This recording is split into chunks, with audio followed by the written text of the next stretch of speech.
Aujourd'hui, la production agricole mondiale permettrait de nourrir près de 12 milliards d'êtres humains, soit près du double de la population actuelle. 80% de cette alimentation mondiale est produite par l'agriculture familiale. Elle emploie à ce jour plus de 40% de la population active mondiale. 2014 a ainsi été décrétée Année internationale de l'agriculture familiale par l'Assemblée générale des Nations unies. Mais quelle est donc cette agriculture familiale qui nous nourrit aujourd'hui ? Pendant 1 an, à travers leur formation et leur stage de fin d'études, de jeunes agronomes se sont posé cette question. Ils sont allés à la rencontre d'agriculteurs des 4 coins du monde. De l'Inde à la France, en passant par l'Équateur, le Cameroun et le Canada, ils ont interrogé des producteurs, des consommateurs et des chercheurs. Ils nous invitent aujourd'hui à découvrir la diversité des agricultures familiales, ce qu'elles sont et ce qu'elles ne sont pas, et à quelles conditions elles peuvent répondre aux enjeux de demain.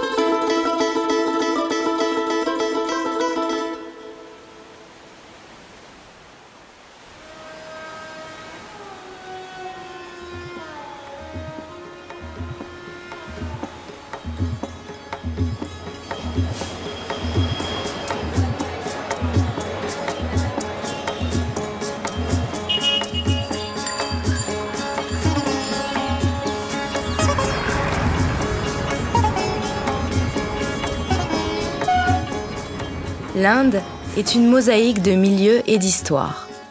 Les pluies et les vents qui balaient le pays sont déterminants pour l'agriculture.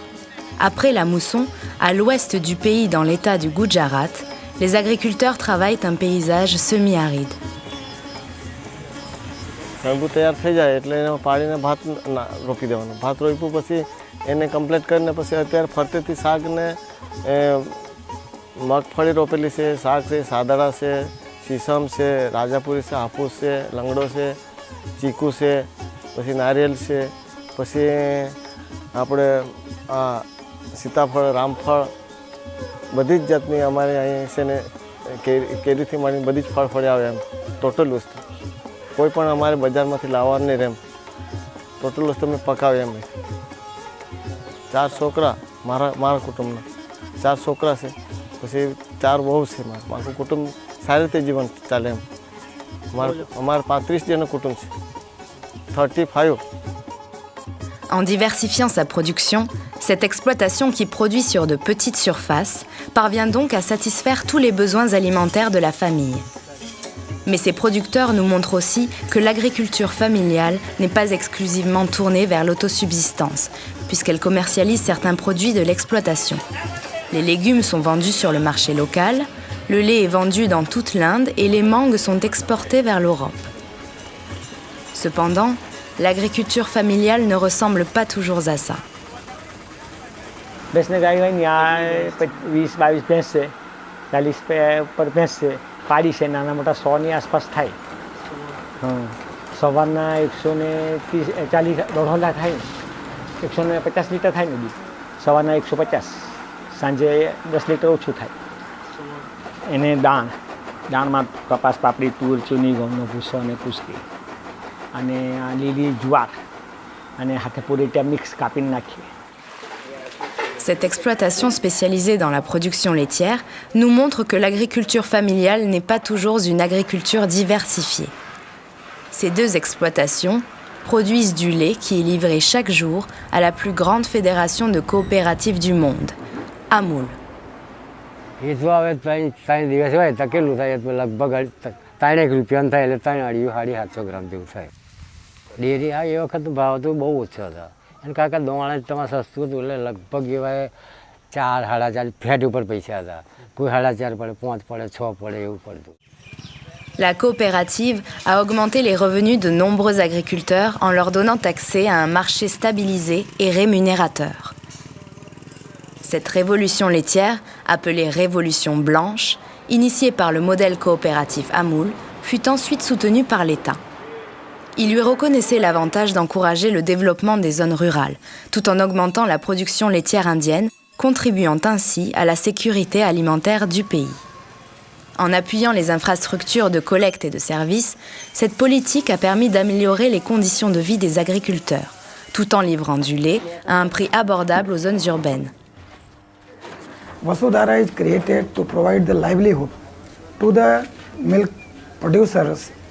The interest is that we are providing all the backward linkages like loan to purchase the animals, then cattle feed and other feed supplements.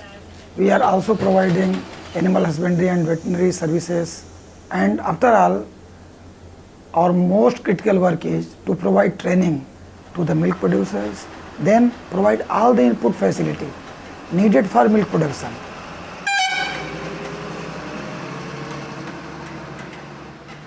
L'acquisition d'animaux par le plus grand nombre de foyers, même les plus démunis, était un point central de cette politique. Le slogan originel de la fédération Amoul était d'ailleurs très explicite. गाय लाओ गरीबी हटाओ.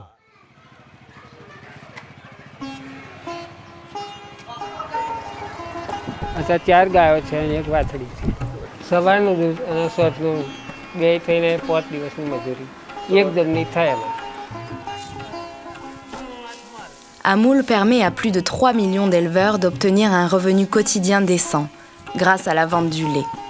Mais le plus étonnant, c'est que la majorité des éleveurs de cette coopérative possèdent moins de 5 bovins. En leur donnant accès à un marché stabilisé ainsi qu'à un soutien technique et financier, la fédération contribue à la création de revenus qui améliorent les conditions de vie de nombreux agriculteurs. Aujourd'hui, la fédération de coopératives Amoul collecte plus de 7 millions de litres de lait par jour. En soutenant ces formes d'agriculture familiale et ces petits élevages, l'Inde est effectivement devenue le premier producteur de lait au monde.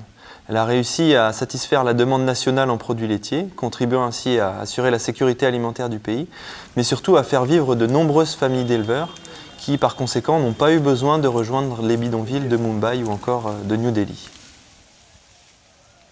Toutefois, la faim et la pauvreté sont encore des problématiques actuelles en Inde. C'est pourquoi il est important d'avoir des projets qui prennent en compte l'accès aux différents moyens de production, que ce soit la terre, l'eau ou encore le crédit et la formation. Mais l'agriculture familiale n'est pas qu'une agriculture de pays dits en développement, produisant sur de petites surfaces, avec de petits élevages et un outillage manuel. Elle est également largement présente dans les pays dits développés.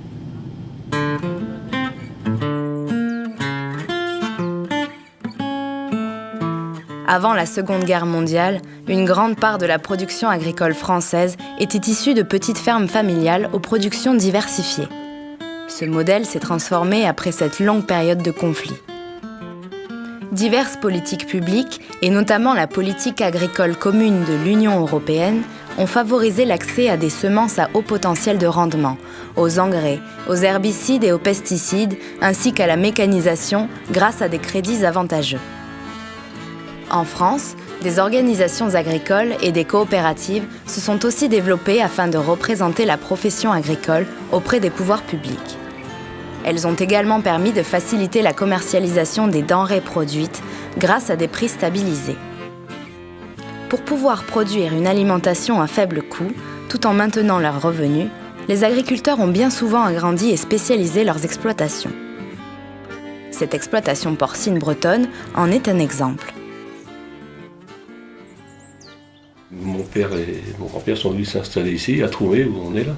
Et il a acheté cette ferme-là, à Troumé, en 52 ou 3. Elle avait 12 vaches et 4 ou 5 truies. Donc on a vécu jusque dans les années 70, en gros, comme ça. Et là, il a commencé déjà, mon frère, à s'orienter vers la production porcine. Puis il fallait produire. Dans les années 60, on importait des productions agricoles. On ne produisait pas assez en France, il fallait en apporter de tout pour se nourrir. Et finalement, on a très bien travaillé. Au niveau du lait, pareil, au niveau On est tombé en surproduction dans les années 80, après les incitations. Tout comme a pu le faire la Révolution blanche indienne, les exploitations familiales françaises sont parvenues à satisfaire la demande nationale et plus encore, faisant de la France un exportateur important. C'est vrai que c'est une évolution entre 78 et 2000, en 22 ans. On a quand même multiplié plus par 4 la production. Voilà, nous on est une exploitation polyculture élevage, c'est-à-dire qu'on a 120 hectares de terre. On a un atelier de porc de 400 truies naisseurs-engraisseurs. Cependant, la spécialisation et l'agrandissement ne sont pas sans poser certains problèmes aux agriculteurs, ainsi qu'à l'ensemble de la société. On produit à peu près 800 tonnes de céréales et il nous en faut 3000 pour les cochons, donc on est autosuffisant qu'à un tiers. Les céréales, blé, ou les issues de céréales sont produits en France sûrement, mais par contre les matières azotées, les protéines viennent en grande partie du Brésil ou des États-Unis. Le tourteau de soja, importé et distribué quotidiennement aux animaux, est la source de protéines la plus rentable actuellement. Elle permet aux agriculteurs de continuer à produire de la viande à bas prix, satisfaisant ainsi la demande des consommateurs. L'avenir de la filière, ça sera toujours d'avoir une production de qualité, une production forte, avec des coûts pas très élevés. Produire 1 kilo de viande le moins cher possible, le consommateur sera toujours l'arbitre, en quelque sorte, il ne devra pas payer trop cher. L'agriculture familiale n'est pas toujours sans conséquences sur l'environnement. En effet, les éléments minéraux accumulés par le soja aux États-Unis, au Brésil ou en Argentine se retrouvent finalement épandus sur les terres bretonnes via les déjections animales. Cet apport de fertilisants excessifs contribue par exemple au développement d'algues vertes. Néanmoins, les agriculteurs continuent de faire évoluer leurs pratiques pour tenter de répondre aux défis environnementaux, tels que la réduction de leur consommation d'énergie. Toutes les trappes qu'on voit ici, donc elles sont motorisées, elles se ferment au-dessous de 13 degrés et toute l'air apporté dans les cochons est forcé à passer à travers les tuyaux verts. Là. En réutilisant la chaleur produite par les animaux pour chauffer l'air arrivant de l'extérieur, le producteur réussit à faire d'importantes économies d'énergie. Les agriculteurs innovent également quant à leurs pratiques d'élevage pour répondre aux enjeux de santé publique. La coopérative nous oriente vers un porc sans antibiotiques, donc déjà on va vers la qualité sanitaire du consommateur aussi.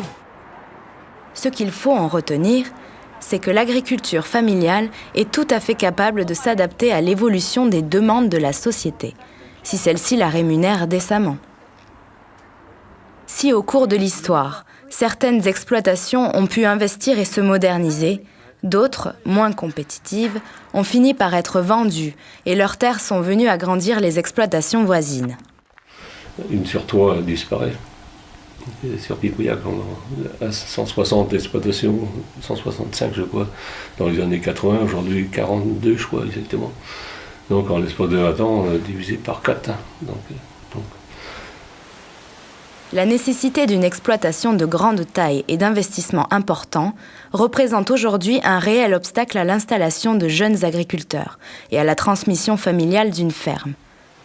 De réelles installations, il n'y en a quasiment pas. Pour s'installer, il faut cette surface, il la faut telle comme elle est, puisque maintenant on ne peut plus vivre avec 25 ou 30 vaches, donc c'est le minimum qu'il faut. L'exploitation sans les animaux et le matériel, on demande 2 millions d'euros. Seulement le gros problème, c'est que ça représente quand même un investissement qui est lourd, avec des capitaux importants à apporter, surtout quand on voit qu'il faut minimum entre 50 et 70% d'apport personnel. C'est vrai que ça réduit vraiment le nombre de candidats. L'acquisition de nouvelles terres pour l'installation est devenue très difficile. De nombreuses initiatives germent afin de faciliter l'installation et l'accès à la terre pour ces nouvelles générations d'exploitation familiale. Les espaces tests agricoles, par exemple, sont des dispositifs qui accompagnent de jeunes agriculteurs. J'ai toujours pas eu envie de travailler dans un bureau, mais plutôt de démarrer sur une terre, mais n'étant pas fils d'agriculteur, j'avais pas de terre. Étant sorti de mes études, j'avais pas non plus de moyens. L'agriculture familiale n'est donc pas uniquement composée d'exploitations transmises au sein d'une même famille. Si la France, comme la plupart des pays développés, a soutenu un tissu d'exploitation familiale avec une production tournée en majorité vers le marché national, ce n'est pas le cas de nombreux autres pays.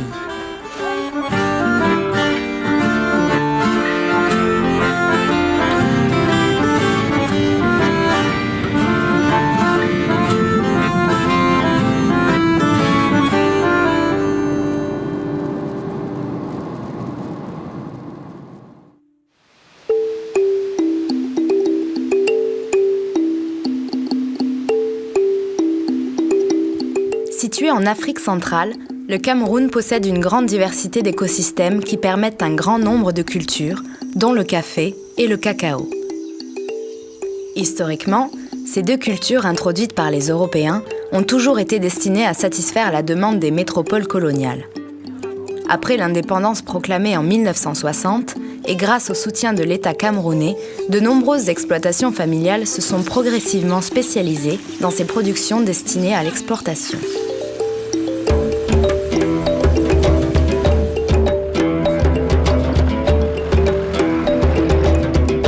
Mais se spécialiser sur des productions agricoles uniquement destinées à l'exportation, dont les prix dépendent de cours mondiaux parfois instables, peut être très risqué pour les agriculteurs d'exploitation familiale. Ce risque est devenu réalité dans les années 90, quand une forte augmentation de la production mondiale de café et de cacao a entraîné une chute brutale des prix de ces matières premières. De nombreuses familles dépendantes de ces cultures se sont alors retrouvées en grande difficulté. The price of the coffee now cannot attract me to still continue to work for coffee because I work and I cannot have balance. Only the chemical to spray, all this, if you calculate, you will not balance what is paying to have any balance for yourself. Face à cette crise du café et du cacao, de nombreux producteurs ont misé sur la diversification des productions, désormais destinées à l'approvisionnement d'un marché plus local. I started doing gardening, even though I planted coffee, but the coffee business was a very tough one. At times you harvest coffee and they will not even buy it. I plant cabbages, carrot, leeks, corn, and sometimes cocoyams. Yes. Initialement destinées au marché de proximité, ces productions maraîchères sont progressivement entrées sur le marché régional africain. I always sell it just the local market at Santa here to the buy and sells. Then my crops always go, but it's transported by the buy and sells to Gabon, Nigeria, the neighboring countries. Yes. Une évolution vers des cultures directement consommables et destinées au marché local a permis aux agriculteurs d'être moins vulnérables aux aléas des marchés mondiaux. So now I go back to the food crop, so that even if they don't buy it, I can eat some. Yes. I wouldn't starve. I'll hardly starve, except they cut my hands, except the soil is not there. If the soil is there and I have the energy to work, I'll always have food. Dans la société camerounaise, alors que les hommes génèrent des revenus pour le ménage via les cultures commerciales ou la réalisation d'une autre activité que l'agriculture, les femmes de la famille produisent les cultures destinées à l'alimentation quotidienne. Elles ont acquis une connaissance fine de leur environnement et de leurs terres, et réalisent ainsi des associations de cultures complexes qui limitent les risques de mauvaise récolte pour une seule culture.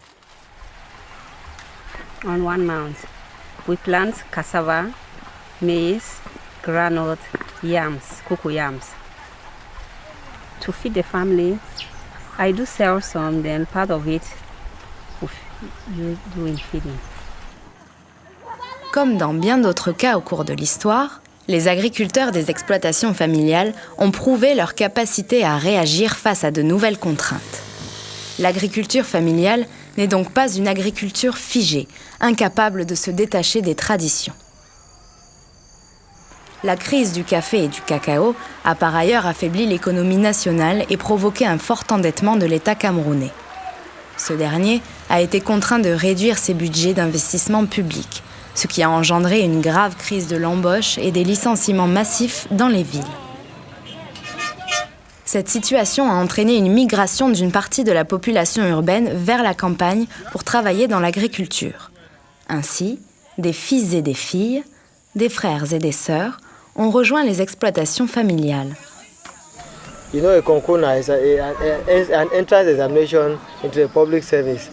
So I was not successful. So I came back here. I was forced to learn driving.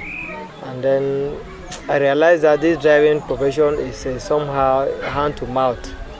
So then I saw how my friends too were living well as farmers. L'agriculture familiale absorbe ou libère de la main-d'œuvre en fonction des besoins des autres secteurs de l'économie. Elle constitue ainsi un formidable régulateur du marché du travail. Dans la famille, on a plus de ça menace 40 personnes. Qui peuvent vraiment supporter le travail. Si on a beaucoup de plantations aujourd'hui, des hectares de cacao, c'est grâce à ça, la main-d'œuvre. Pour valoriser la main-d'œuvre familiale disponible, ces 3 frères de la région sud-est du Cameroun ont pu étendre leur surface cultivée sur une zone encore peu peuplée et peu exploitée. Mais dans des zones plus peuplées comme au nord-ouest du Cameroun, de telles extensions de culture ont contribué à des conflits fonciers. À cause du développement du maraîchage, certains éleveurs bovins transhumants ont dû faire face à la diminution de leur surface en pâturage. Ces différentes formes d'agriculture familiale sont donc entrées en compétition. We have a farmer grazer problem. We have many things and like bracken fen, where they grow on forest, they grow on hill, they occupy all the grass hill, and we have a plenty problem in grazing. Pour s'adapter à ce nouveau contexte, les éleveurs ont été contraints de se sédentariser. Ce changement radical, fortement encouragé par l'État, a forcé les éleveurs peuls à modifier leur mode de vie ancestral.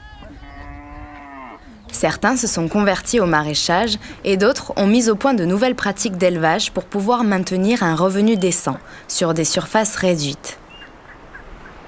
Better they are go transhumance, but for we now we not go transhumance. We do try to prove land to make pasture improvement. To go to dry season, to transhumance is too worry we. So when you have your pasture improvement, you can live with your animal all the years for just for one place. You can don't go transhumance. Au Cameroun, suite à la chute des prix du café et du cacao notamment, les agriculteurs ont dû s'adapter en se diversifiant. Donc au sein d'un même ménage, aujourd'hui on va avoir des cultures vivrières qui vont être destinées à l'autoconsommation et également au marché local, et quelquefois des cultures de rente destinées à la commercialisation sur le marché national et international. Donc les agriculteurs vont être moins dépendants des aléas des marchés internationaux, mais vont être dépendants de plusieurs cultures et de plusieurs marchés. Aujourd'hui, le Cameroun a pris conscience de l'importance de l'agriculture familiale pour le développement du pays et il appuie des initiatives de groupements de producteurs. Les agriculteurs n'ont pas tous pu adapter leur système de production et comme on a pu le voir avec le cas des éleveurs transhumants, ils ont dû parfois s'orienter vers des activités annexes pour subvenir aux besoins de leur famille. L'obtention de revenus grâce à des activités annexes hors de l'exploitation agricole est nécessaire pour de nombreux agriculteurs à travers le monde, comme par exemple en Équateur. La région de Cayambe est située au cœur des Andes, dans une vallée entourée de montagnes dont les sommets culminent à 6000 mètres d'altitude.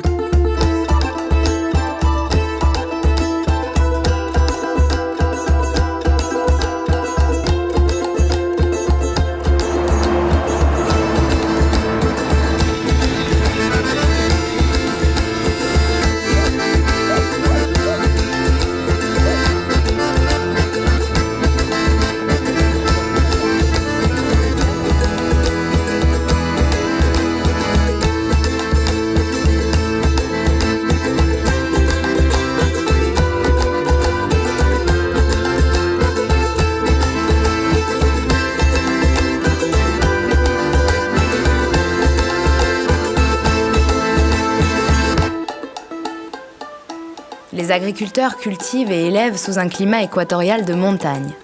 Cependant, la production agricole n'est pas toujours suffisante pour subvenir aux besoins des familles. Bien souvent, au moins un membre de ces familles cumule son travail sur l'exploitation familiale avec une activité rémunératrice extérieure. C'est ce que l'on appelle la pluriactivité.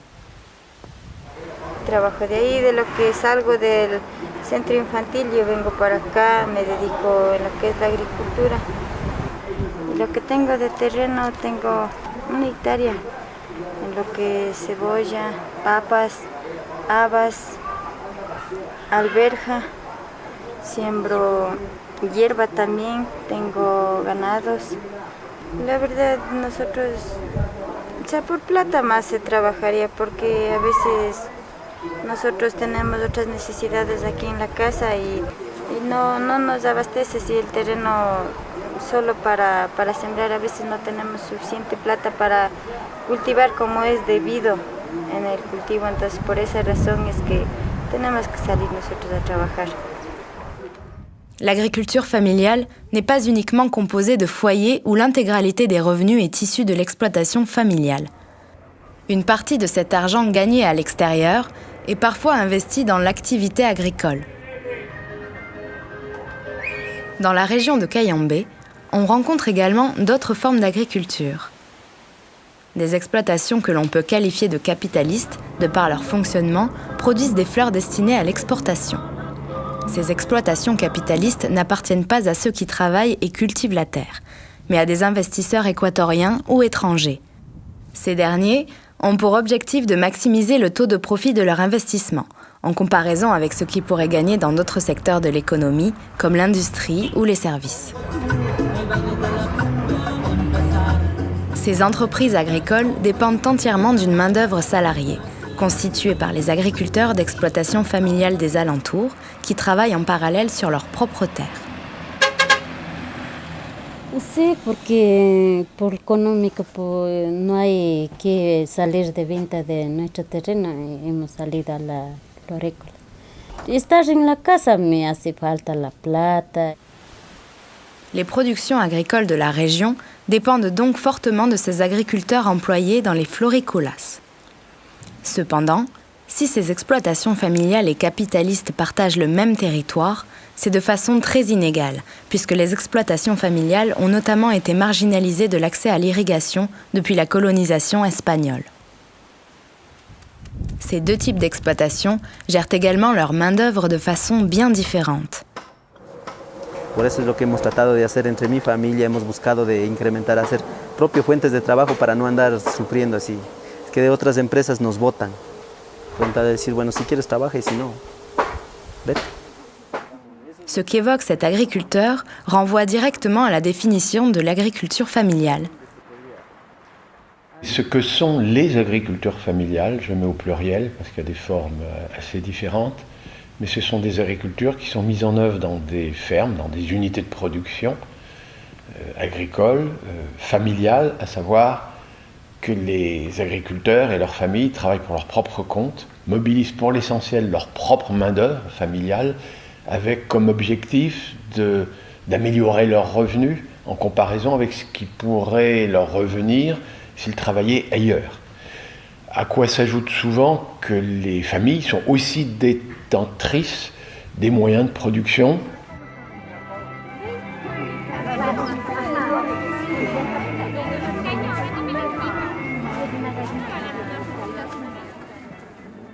Ce sont bien des entreprises donc qui pratiquent l'agriculture, bien sûr, mais c'est des entreprises d'un type un peu particulier, dans le sens où les relations entre les gens qui travaillent dans ce genre d'entreprise ne sont pas des relations de patron à salarié, c'est des relations de père à fils, de mère à fille, d'époux à épouse, enfin c'est des relations familiales, quoi.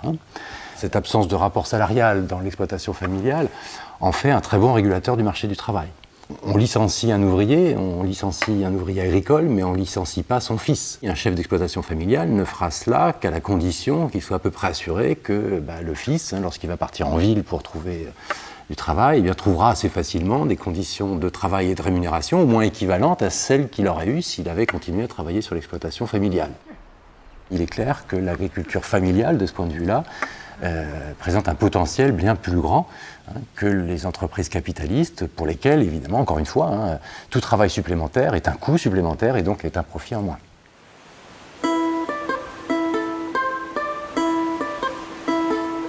L'agriculture familiale n'est donc pas qu'une petite agriculture diversifiée, ou encore une agriculture qui produit sur de petites surfaces et sans équipement.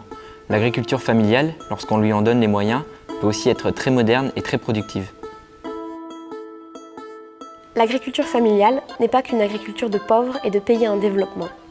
Elle n'est pas non plus une agriculture qui produit seulement pour l'autoconsommation et les marchés locaux. L'agriculture familiale, au contraire, est souvent rémunératrice pour les familles d'agriculteurs du monde entier. Et elle peut également être tournée vers les marchés nationaux et internationaux. L'agriculture familiale n'est pas forcément une agriculture respectueuse de l'environnement, ni une agriculture à faible investissement, ou une agriculture qui se transmet facilement. D'ailleurs, on ne devrait pas dire une agriculture familiale, mais plutôt des agricultures familiales. Les agricultures familiales évoluent dans une multitude de contextes écologiques, économiques et sociaux. Mais dans leur diversité, elles ont pour point commun de gérer leur main-d'œuvre et leur patrimoine de manière singulière. Elles équilibrent leurs investissements entre le développement de la ferme et l'amélioration du bien-être de la famille, tout en optimisant l'emploi de la main-d'œuvre familiale. La nature familiale de cette agriculture en fait donc un très bon régulateur du marché du travail. Si le caractère familial définit une forme sociale, il ne dit rien des modes de production pratiqués sur les exploitations agricoles. Ce caractère familial suffira-t-il alors à répondre à tous les enjeux de demain ? Au cours de l'histoire, la plupart des pays dits développés ont soutenu leurs agricultures familiales et les ont orientées vers le marché national, posant ainsi les bases d'un développement économique solide. C'est le cas de l'Amérique du Nord lors de la conquête de l'Ouest, de l'Europe occidentale ou encore du Japon d'après-guerre. Si par le passé, ces agricultures ont permis de répondre aux besoins de la société du moment, certaines laissent désormais apparaître des limites qui appellent à faire évoluer les modèles afin de satisfaire de nouveaux enjeux. Il ne faut pas cracher là-dessus, sur la révolution, sur cette révolution-là qui a eu un moment en agriculture. Mais aujourd'hui, c'est plus les attentes de la société. La façon dont on a monté les modèles agricoles, on a produit du lait qu'on a vendu aux coopératives pour acheter de la poudre de lait pour faire boire les veaux. Bon. Tu produis du blé sur ton exploitation que tu vends à la coopérative pour racheter de l'aliment qui revient chez toi. Il y a quand même des choses qui ne sont pas cohérentes là-dedans. Comme toutes les formes d'agriculture, ces agricultures familiales sont confrontées à de nombreux défis. Produire une nourriture de qualité pour une population mondiale grandissante, tout en protégeant les ressources naturelles et en générant des emplois rémunérateurs en milieu rural, ce qui contribue à lutter contre la pauvreté. Dans un monde agricole qui apparaît comme une mosaïque de contextes, il s'agit désormais de soutenir l'émergence de solutions qui leur sont adaptées pour favoriser une agriculture répondant à ces défis.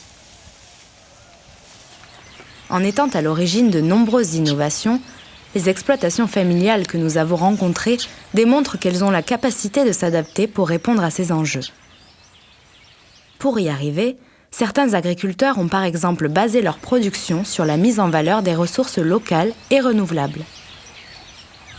તો આપણે જે ખેતી છે ખેતીમાં ખર્ચ કંઈ ઘટે લેબર ખર્ચ ઘટવાનો નથી બરાબર તો પોતાનું બિયારણ પોતાનું જ ખાતર. C'est pour ça que le principe, nous, de base, c'est de diminuer les charges. Parce que le premier sou gagné, c'est celui que tu n'as pas dépensé. Et la diminution des charges, elle passe par le pâturage. Par les vaches à l'herbe qui vont toutes seules ramasser leur fourrage. Il n'y a pas besoin de matériel. Tout en poursuivant leurs objectifs économiques, ces agriculteurs recherchent également une autre forme de cohérence dans la production. Ils limitent ainsi leur dépendance à des intrants, produits non issus de l'exploitation tels que les semences, les aliments pour leurs animaux ou les fertilisants, qui peuvent contribuer à la dégradation des ressources naturelles et dont les prix peuvent être instables. Au cours de l'histoire, ces familles d'agriculteurs ont inventé une multitude de techniques leur permettant de valoriser leur milieu. Bien souvent, ces techniques reposent sur l'intensification de processus écologiques bénéfiques à la production agricole et sur l'utilisation de ressources locales et renouvelables. Ces techniques sont parfois regroupées sous le terme d'agroécologie. Nombreuses techniques permettant de respecter ces contraintes environnementales existent déjà, ont été répertoriées. Il y a encore du travail, mais enfin on en connaît beaucoup. Donc l'agroforesterie, les associations agriculture et élevage, les rotations, les associations de légumineuses. Si les techniques agroécologiques restent pour une bonne partie à découvrir et à développer, un certain nombre de solutions sont déjà mises en œuvre par des agriculteurs du monde entier. I have trees in my farm. I have useful trees. Then I have trees to shed my cocoa trees. Yes, I don't go away all the trees. I leave some to get shelter. Yes, in my farm. Then Jansanga is for food. I have mangoes, apples. I have a lot. On n'a que des avantages en fait à avoir des animaux et des cultures vivrières. D'ailleurs, labourage et pâturage, où ils sont les deux mamelles de la France, mais ça veut dire les deux mamelles au même endroit en fait.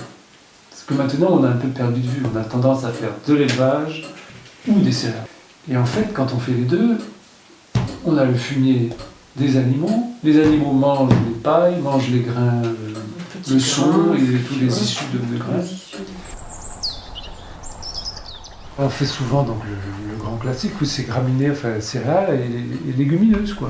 Seigle, lentillon. Voilà, comme l'exemple, comme dit Béa, seigle, lentillon. Et donc le lentillon, c'est une légumineuse, donc ça apporte de l'azote au sol. La diversification des productions semble être un levier important pour favoriser les processus agroécologiques.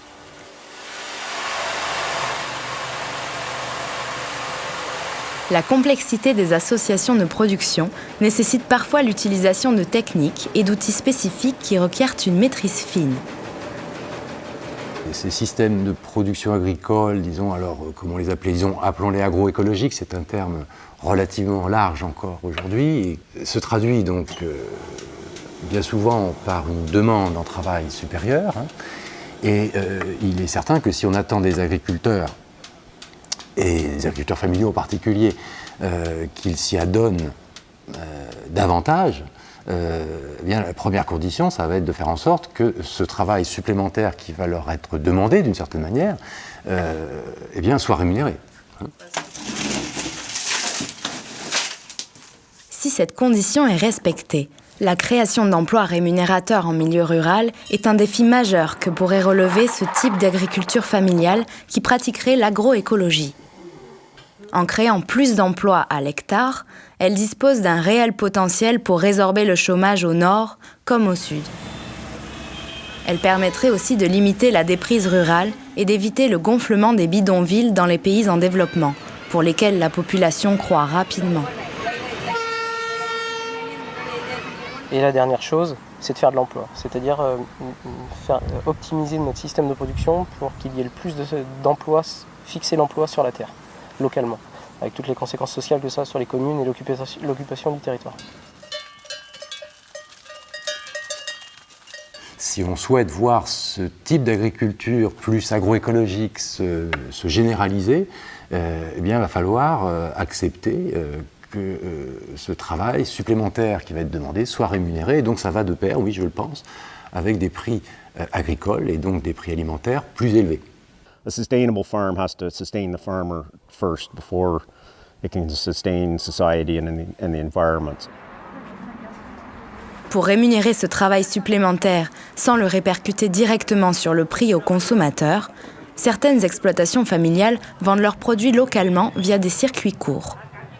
Elles réduisent alors les coûts de transport et le nombre d'intermédiaires, augmentant ainsi la part de valeur ajoutée qui leur revient. Ces initiatives établissent aussi une relation de proximité entre l'agriculteur et ses consommateurs. Elles sont par exemple connues sous le nom d'AMAP en France ou sous celui de CSA au Canada.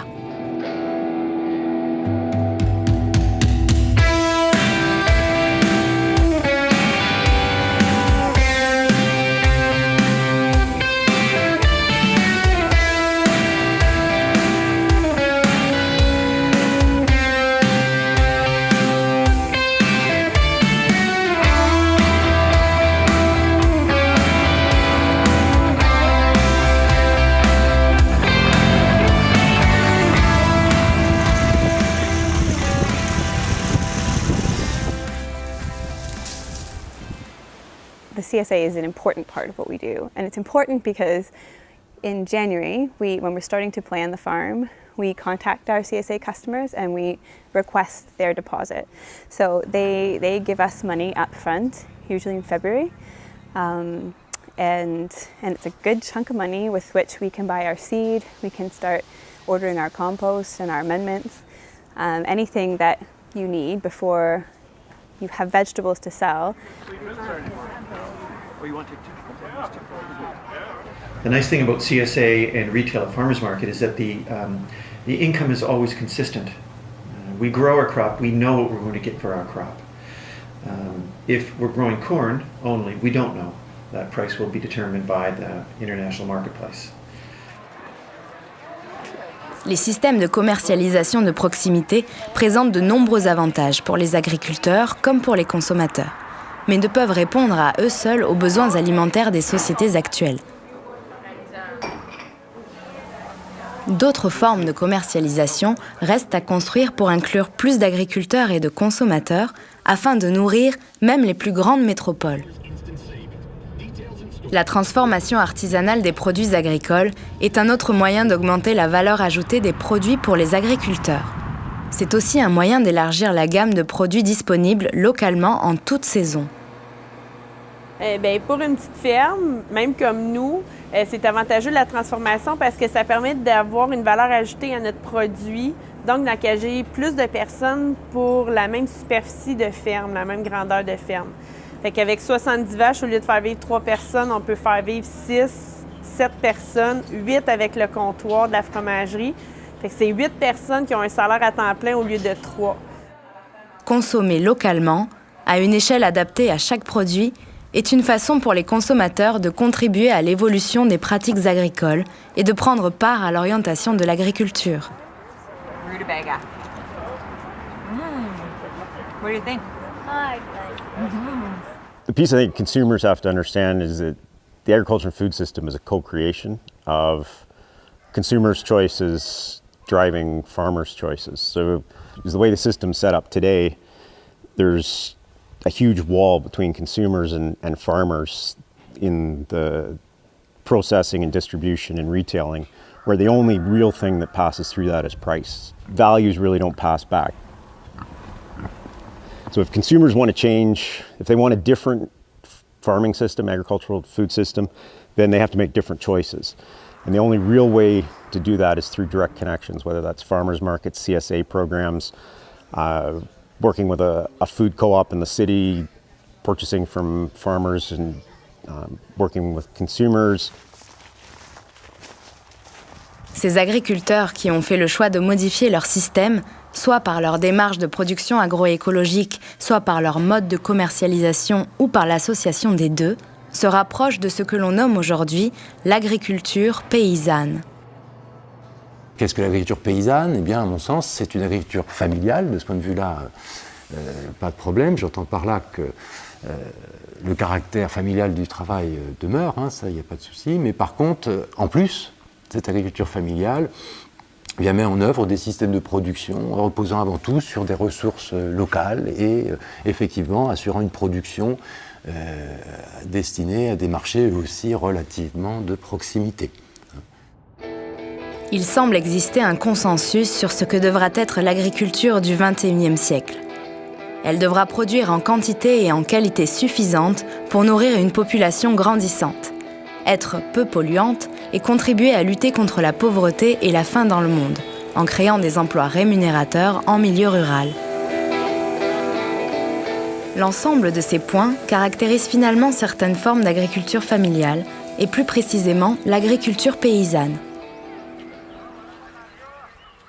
Pourtant, les agriculteurs qui tentent de répondre au mieux à ces problèmes sont rarement soutenus par leurs États et sont bien souvent en difficulté. Si les consommateurs peuvent contribuer à orienter leur agriculture, seules les politiques publiques ont le pouvoir d'accompagner les agriculteurs et les citoyens à modifier durablement leurs pratiques. Cet accompagnement contribuera à démocratiser l'accès de tous à une nourriture produite localement et dans le respect de l'environnement. Il faut que les politiques fassent un choix. On est dans le tournant pour les paysans, c'est clair, de choix d'agriculture là, on est dans le virage. Il y aura beau avoir des fermes comme les nôtres, des systèmes qui sont alternatifs, c'est bien, c'est super. Et nous, on est motivés pour ça. On communique, on a envie que ça bouge. Il n'y a aucun souci. C'est pas suffisant. On le voit, c'est pas suffisant. Il y en a beaucoup qui aimeraient bien, mais le déclic, il sera politique, c'est évident. Dans bien des situations, les problèmes pour les agriculteurs s'articulent avant tout autour de l'accès à des marchés stables et rémunérateurs, ainsi qu'à l'accès à différents facteurs de production. L'accès au microcrédit, à la formation, aux résultats de la recherche agronomique ou, plus important encore, l'accès à la terre et à l'eau sont des conditions nécessaires à prendre en compte dans les politiques publiques pour permettre à cette agriculture familiale paysanne de se développer. Dans plusieurs pays du monde, des politiques d'aide à la production et de stabilisation des prix ont été mises en place et existent encore. Au-delà des problématiques liées aux facteurs de production, comme la terre et l'eau, le problème majeur des exploitations familiales, partout dans le monde, reste celui du prix de leurs produits. Avec la libéralisation progressive des marchés agricoles, les prix de la majorité des denrées alimentaires ont baissé au cours des dernières décennies. Cette baisse tendancielle des prix, présentée comme une condition nécessaire au bien-être de tous les consommateurs, pose cependant des problèmes dans les pays dits en développement, pour lesquels les agriculteurs représentent la grande majorité de la population. Mais tous ces agriculteurs sont producteurs avant même d'être consommateurs, et la baisse des prix agricoles a entraîné la diminution de leurs revenus, ne leur permettant pas d'acheter les aliments de base importés, produits par des agricultures plus compétitives. En effet, un agriculteur hautement motomécanisé produit jusqu'à 1000 fois plus de céréales qu'un agriculteur travaillant manuellement. Avec la libéralisation des échanges agricoles, la mise en concurrence directe d'agriculteurs avec une telle différence de productivité explique en bonne partie l'un des grands paradoxes de notre monde. Aujourd'hui, la majeure partie des personnes qui souffrent de la faim sont des agriculteurs. La libéralisation des marchés agricoles n'est pourtant pas qu'un problème des pays pauvres. Aujourd'hui, même les exploitations familiales françaises les plus capitalisées en souffrent et continueront d'en souffrir, car elles ne seront jamais aussi compétitives que les immenses exploitations capitalistes brésiliennes, néo-zélandaises ou ukrainiennes, qui sont basées sur une très forte mécanisation, une main-d'œuvre bon marché et de grandes économies d'échelle. Aujourd'hui, même les exploitations européennes et nord-américaines avec les plus gros tracteurs et les machines de traite les plus performantes, ont besoin de subventions en grande quantité pour compenser les faibles prix de vente et l'augmentation constante des charges de production. Pourtant, elles ne pourront pas continuer à toujours s'agrandir et investir dans du capital indéfiniment sans quitter le modèle familial. Il s'agira alors d'un modèle d'agriculture capitaliste, car seuls des investisseurs pourront racheter ce type de ferme. L'agriculture ne serait alors plus une histoire de famille, mais d'investisseurs.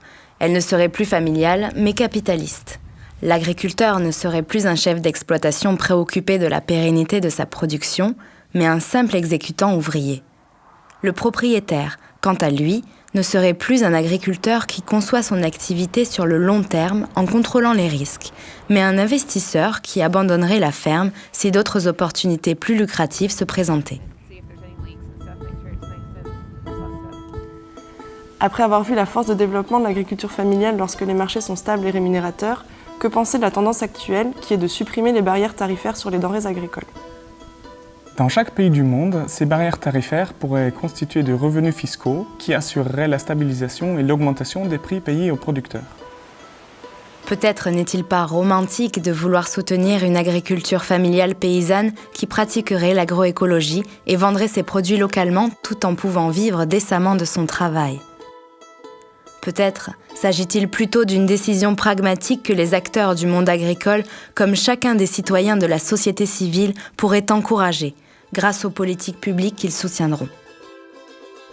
Une myriade de solutions politiques existent et restent à inventer pour soutenir l'agriculture et par là même l'économie dans son ensemble.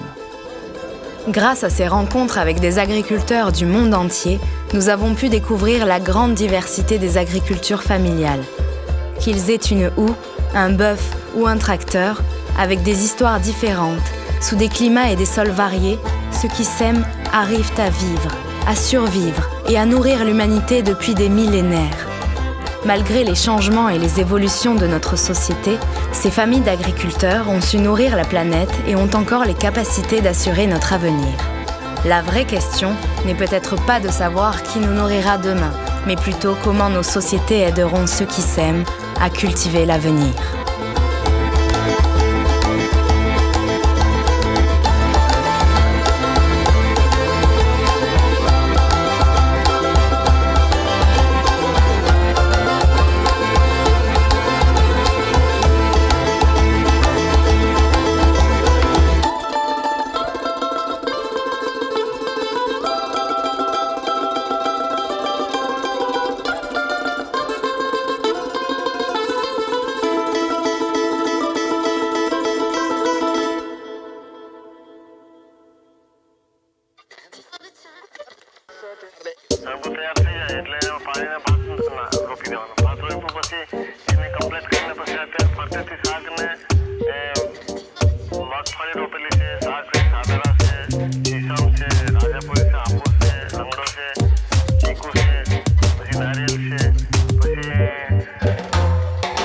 Des l'aurore et à l'orée, des dédales, des marchés, déambules sans détaler car les étals sont gorgés de fruits, d'odeurs et de couleurs. Où mes sens ébahis sans l'essence ne cessent de naviguer, prendre la route et voyager. Écoute ces rimes et imagine les hommes derrière ces denrées. Des immeubles réalistes montent sur les cimes où s'expriment les familles, les mains plongées dans la terre et la cultivent. Pour faire vivre leur bonbons, nourrir nos lendemains, mais ils murmurent. Incertitude pour l'avenir, dur labeur à venir, réalité à défricher. Pour enfin retrouver nos fondements de société. Au quotidien, ce sont des milliards d'êtres humains qui courbent sans cesse les chines contre la faim. C'est bien cette humanité qu'il convient de supporter et non libéraliser les contrastes du marché.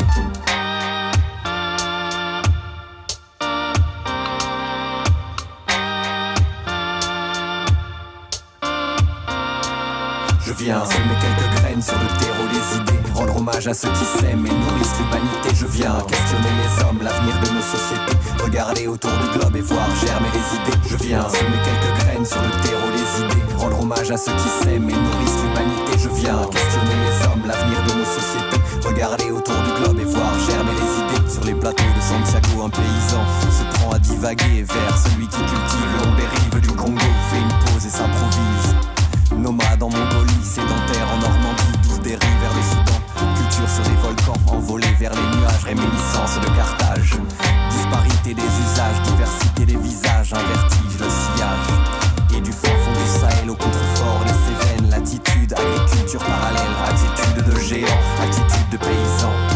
Leur corps surplombe la terre et leurs pieds s'y enracinent sur leur visage. Des rides se dessinent et se craquellent sur le sol puis s'envolent au rythme des saisons. Il serait de bon ton qu'un sursaut de considération replace la terre et ses mystères au centre des conversations.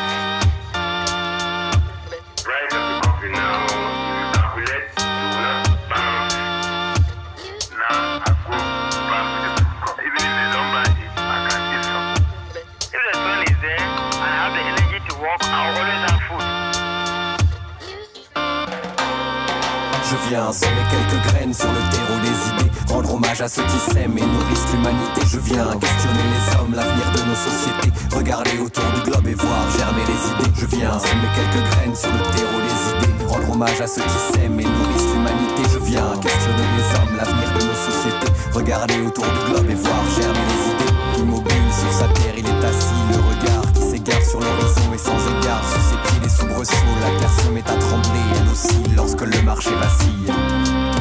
Paysan dans le brouillard du marché, et ses mouvements incessants, l'excédent de production à sacrifier, sa récolte, conclusion d'une concurrence à considérer. Destin contraint à l'exode, direction des bidonvilles, périphérie de paysans agglutinés. Il est grand temps de réfléchir à quel prix acquérir les denrées, de soutenir, relocaliser les marchés, garantir la